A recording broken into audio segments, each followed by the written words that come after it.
नमस्कार फ्रेंड्स, स्वागत है आपका अपने YouTube चैनल गोरिजा Study.9 पे। आज हम भारत के इतिहास की शुरुआत कर रहे हैं। आज हम भारत के इतिहास में प्राचीन भारत का इतिहास कर रहे हैं। इतिहास की शुरुआत के साथ ही हम यह जान लें कि इतिहास को 3 भागों में बांटा गया है।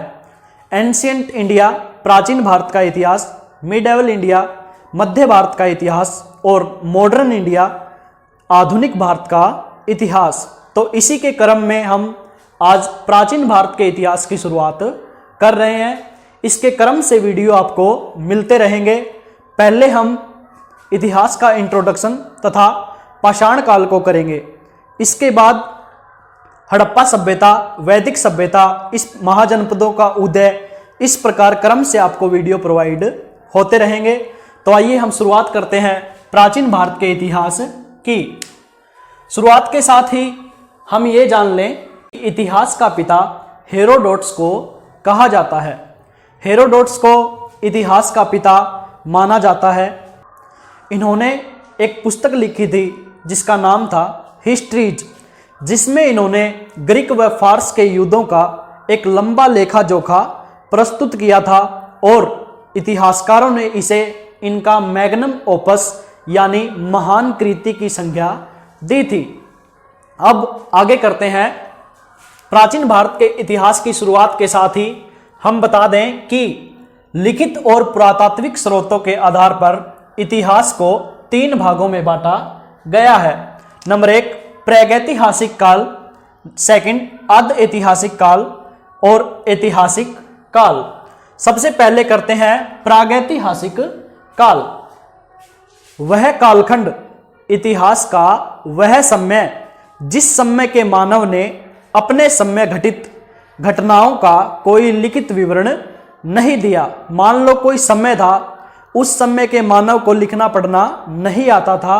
वो अपने द्वारा प्रयोग की गई चीजें अपने मरने के बाद अवशेष के रूप में छोड़ गया, जिसे हम आज पुरातात्विक स्रोत कहते हैं। तो उस समय को जानने के लिए केवल हमें पुरातात्विक स्रोतों पर निर्भर रहना पड़ता है। उस समय के लिखित स्रोत, जिन्हें हम आज साहित्यिक स्रोत कहते हैं, वो उपलब्ध नहीं है। तो उसे हम कहते हैं प्रागैतिहासिक काल। इस समय का कोई लिखित अवशेष हमें प्राप्त नहीं होता। हमें जो भी जानकारी इकट्ठी करनी होती है वो पुरातात्विक स्रोतों के बलबूते करनी पड़ती है। सेकंड हम करते हैं आद ऐतिहासिक काल। इस काल का मनुष्य ऐसा था कि उसने अपने समय जो घटित घटना हुई उसका लिखित विवरण तो हमें दिया, परंतु उसके द्वारा लिखित स्रोत जो हैं उनकी लैंग्वेज, उनकी भाषा हमें समझ नहीं आती। डेफिनेशन देखें तो इतिहास का ऐसा कालखंड जिस काल में मनुष्य ने अपने समय घटित घटनाओं का लिखित विवरण तो दिया, उसने ऐतिहासिक स्रोत तो छोड़े, लेकिन हमें उनकी लैंग्वेज समझ नहीं आती। ये लैंग्वेज केवल उनको ही समझ आती थी और हम आज इन्हें पढ़ने में असमर्थ हैं। उसे हम कहते हैं अर्ध ऐतिहासिक काल। और इसका एग्जाम्पल है हड़प्पा सभ्यता।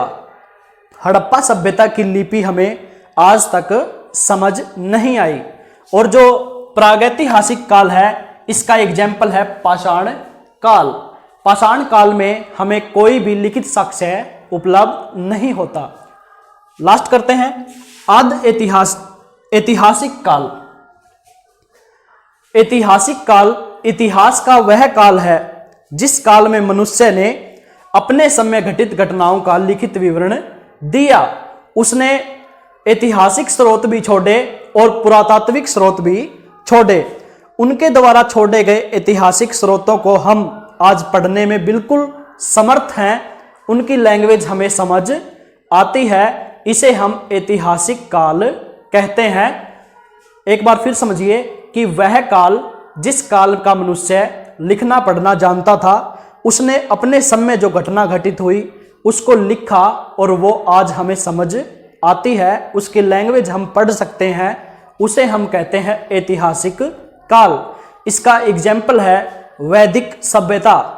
वैदिक सभ्यता के समय जो वेदों की रचना हुई थी उनकी लैंग्वेज है संस्कृत, जिसे हम आज पढ़ना भी जानते हैं और लिखना भी जानते हैं।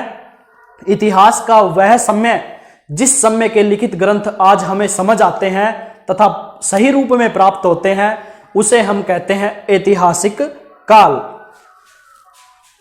अब इतिहास से संबंधित एक और बात, अलेक्जेंडर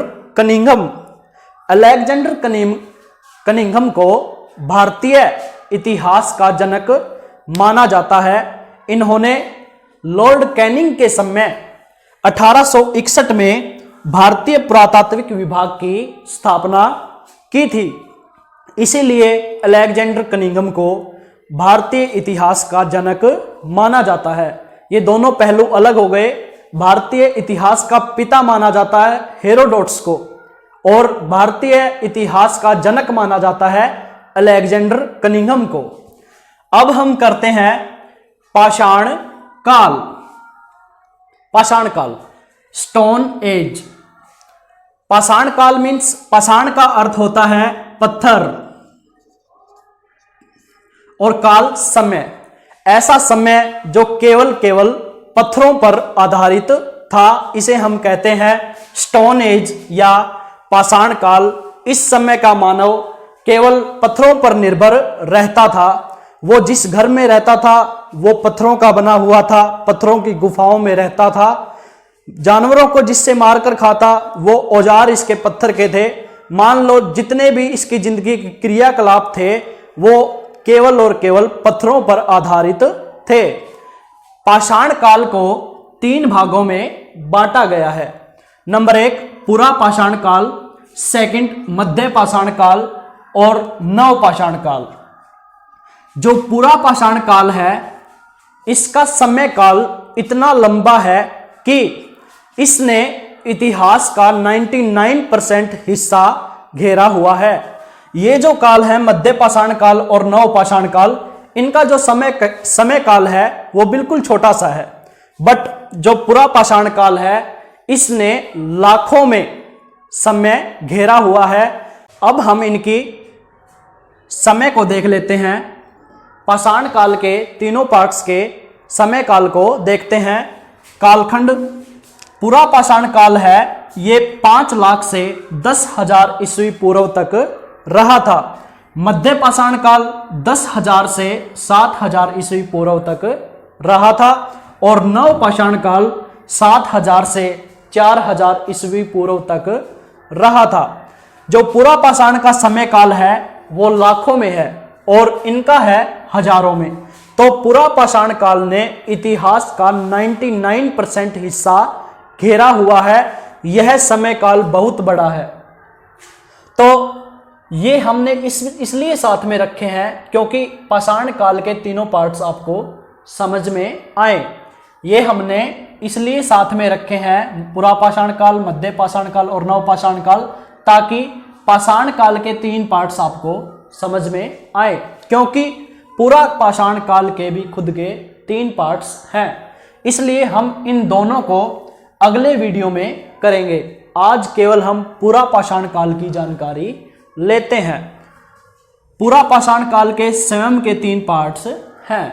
इससे पहले हम एक बात और जान लें कि रॉबर्ट ब्रूस फ्रूट एक ऐसे पहले व्यक्ति थे जिन्होंने पूरा पाषाणकालीन औजारों की खोज की थी। रॉबर्ट ब्रूस फ्रूट ने 1863 में तमिलनाडु के पल्वरम नामक स्थान पर पूरा पाषाणकालीन औजारों की खोज की थी। अब पूरा पाषाण काल के 3 पार्ट्स को करते हैं। इसमें कंफ्यूज होने की कोई जरूरत नहीं है क्योंकि पाषाण काल को 3 भागों में बांटा गया है, पूरा पाषाण काल, मध्य पाषाण काल और नव पाषाण काल। लेकिन पूरा पाषाण का समय काल इतना लंबा है कि इसको भी हमें 3 भागों में डिवाइड करने की आवश्यकता पड़ी। निम्न पुरा पाषाण काल, मध्य पुरा पाषाण काल और उच्च पुरा पाषाण काल। ये जो वर्ड्स हैं ये है पुरा पाषाण काल, मध्य पाषाण काल और नव पाषाण काल। बट ये जो वर्ड हैं ये इसी के पार्ट्स हैं। निम्न पुरा पाषाण काल, इसमें पूरा पाषाण काल आ रहा है तो इसमें कंफ्यूज होने की कोई आवश्यकता नहीं है। अब करते हैं हम निम्न पुरापाषाण काल, मध्य पुरापाषाण काल और उच्च पुरापाषाण काल। फर्स्ट, निम्न पुरापाषाण काल। इस समय जो मानव ने शिकार करने के लिए औजार बनाए थे वो कौर प्रणाली द्वारा बनाए थे। इस समय के औजार कौर प्रणाली द्वारा बनाए गए थे। कौर प्रणाली मान लो किसी नदी में कोई पत्थर का टुकड़ा बहकर आता है और वो गोल है, तो इसे वे दो भागों में तोड़ लेते तो उसकी कोर बन जाती थी। दोनों की अलग अलग कोर होती, थोड़ी सी वो नुकीली भी हो जाती, इसे कहते हैं कोर प्रणाली। ठीक है। और उस समय का जो हथियार बनाने का पत्थर था वो था क्वार्टजाइट पत्थर। इस समय औजारों को बनाने के लिए क्वार्टजाइट पत्थर का प्रयोग किया गया था। इससे इन्होंने विदारणी, जिसे आज हम कलीवर कहते हैं, खड़क, जिसे आज हम चोपर कहते हैं, और अन्य बहुत से औजार इनके द्वारा बनाए गए थे। आगे जो मध्य पुरापाषाण काल है, इस समय क्या हुआ कि जो इनकी हथियार बनाने की प्रणाली थी वो थोड़ी सी चेंज हो गई। इस समय कोर प्रणाली थी, बट इस समय फलक प्रणाली द्वारा हथियार बनाए जाने लगे थे। इस समय के औजार से छोटे हो गए। मध्य पुरापाषाण काल के समय जो औजार बनाए गए उनका साइज थोड़ा छोटा और नुकीला हो गया था ताकि जानवर को आसानी से मारा जा सके। इस समय चरट तथा जिस्पर के पत्थर का प्रयोग हुआ था। जो मध्य पुरापाषाण काल के लोग थे उन्होंने जिन पत्थरों से हथियार बनाया उनकी जो किस्म थी वो थी चरट और जिस्पर की। इन्होंने चरट और जिस्पर के पत्थर के द्वारा हथियारों को बनाया था तथा इस समय के औजार थे वो नुकीले हो गए थे। अब करते हैं उच्च पुरापाषाण काल। उच्च पुरापाषाण काल, यह इतिहास का वह काल है जिस काल में ज्ञानी मानव होमो सोपियंस का उदय हुआ था। आधुनिक मानव की उत्पत्ति उच्च पुरापाषाण काल के समय आधुनिक मानव, जिसे होमो सोपियंस यानी ज्ञानी मानव की उपाधि दी गई है, उसका जन्म हुआ था। इस समय मनुष्य ने आग की खोज कर ली थी। जब आग की खोज का क्वेश्चन आए तब यह पूछा जाएगा कि आग की खोज किस काल में हुई थी। पुरापाषाण काल, मध्य पाषाण काल और नवपाषाण काल, बट हमें करना है पुरापाषाण काल क्योंकि उच्च पुरापाषाण काल पाषाण काल का ही पार्ट है। तो उच्च पुरापाषाण काल में आग की खोज हुई थी, लेकिन यह माना जाता है कि इन लोगों को आग का प्रयोग करना नहीं आता था। आग का प्रयोग करना इन्होंने मध्य पाषाण काल में पूरी तरह सीख लिया था। इस समय जो जानवरों को मारने के लिए हथियार बनाए गए थे वो ब्लेड प्रणाली द्वारा बनाए गए थे।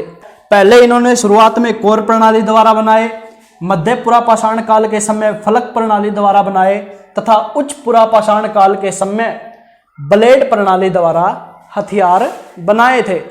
इस समय मानव ने इन दोनों पीछे के कालों से उन्नति कर ली थी। इसने जानवरों को मारने के लिए इस समय के हथियार बिल्कुल नुकीले कर लिए थे। इस समय हथियारों की जो आकार थे, बनावट थी, वो बिल्कुल नुकीली हो चुकी थी।